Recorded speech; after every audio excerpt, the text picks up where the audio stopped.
ඊළඟට අපි වේදිකාවට කැඳවන්නේ තවත් දක්ෂ ගායිකාවක්. ඔයගොල්ලෝ දන්නේ නැහැ මේ ගායිකාව ගැන කිසිම දෙයක්.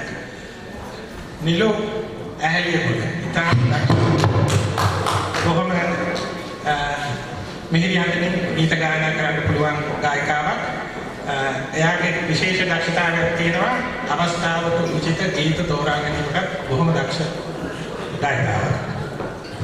අපි නැවතත් අප්‍රසන්නතාවයක් දීලා පිළිගමු.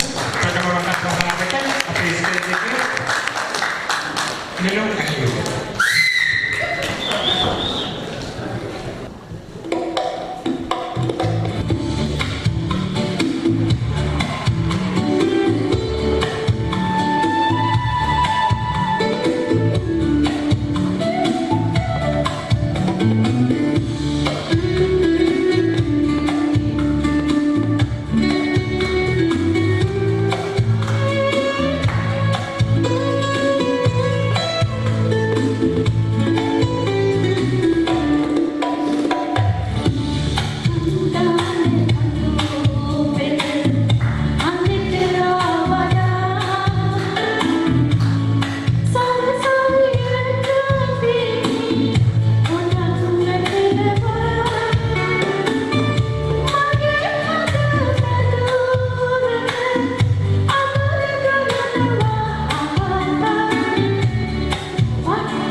සම්මානය දෙමුනේ.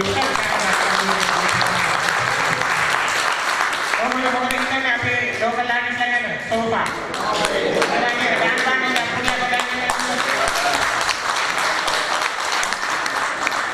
මම ඉස්සරහ කරනවා ඉතාලම හොඳ එන්ටර්ටේනින් ප්‍රෝග්‍රෑම් එකක් අපේ ලෝකල් ආර්ටිස්ට්ලට දෙන්න පුළුවන්. ඉස්සරහට මේ වගේ ප්‍රෝග්‍රෑම්ස් එයි මතක ඇතුව බලන්න එන්න මේ ෂෝ එකේ ටිකට් මම හිතන්නේ පැය දෙකකින් විතරලා ඉවරයි මේ ෂෝ එක.